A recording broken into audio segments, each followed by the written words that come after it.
to say a few words on the importance of Remembrance Day. Today, I'm going to focus my comments on why we must understand the importance of Independence Day. Because as you know, after 123 years, Poland was finally returned to the map of the world that day, November 11th, 1918. It was a political decision that removed Poland from the maps of the world, and it was a political decision that returned it to its rightful place. The Paris Peace Agreement focused on what would be the next steps for a free Europe, as much blood was lost during that war to end all wars. Friends, sadly, since 1918, much more blood has been shed as people seek freedom of thought and for the right to decide for themselves how they will be governed. Shortly after the establishment of Poland as a sovereign country, Poland, in an alliance with Ukraine, came together to defeat the Soviets in what was called the Miracle of the Vistula, the Battle of Warsaw. Soviet forces from the east attempted to again trample Poland in 1920 in their lust to head west.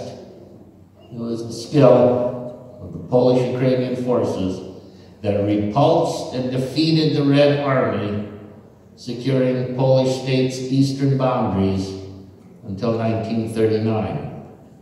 Although only 19 years of peace may have been gained by the Polish-Soviet Peace Treaty of 1920, first the Nazis, then a few weeks later the Soviets moved to destroy Poland.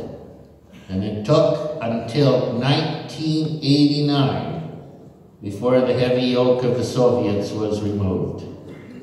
Today marks 626 days since that madman of Moscow has been attempting to annihilate Ukraine. Should the madman of Moscow be successful, have no doubt, friends, have no doubt that Poland will be next. Permit me to quote from a recent interview that Dmitry Medvedev, the current deputy chairman of the Russian Security Council and the past president of Russia, had to say. 2 weeks ago he stated, "History has more than once delivered a merciless verdict to the presumptuous Poles. No matter how ambitious the revisionist plan may be, their collapse could lead to the death of the Polish state in its entirety." That is what Putin wishes to do. First, destroy Ukraine, the Ukrainians, and come after Poland again. Clearly, the lust of the madman of Moscow to reestablish the flawed Soviet Empire has no bounds, no lives, no humanity. Each and every evening, our television brings into our homes what this war is all about. Sadly, too often, many of us turn aside and believe this madness is far away in a distant land across the Atlantic. But I want to remind you that the axis of evil can and will reach into every part of the globe if we do not collectively stand up and say no. Just a few weeks ago, we witnessed the terrorist Druze Hamas killing more Israelis in one day since World War II. In response, thousands of innocent women and children in Palestine are subjected to bombs and missiles. War has no boundaries. Clearly, all of these are political actions that for some reason all are based on the premise that bombs and bullets, rather than words, will find peace. History has time and time again, taught us that this will not be the case, as only with words will there be a return to peace.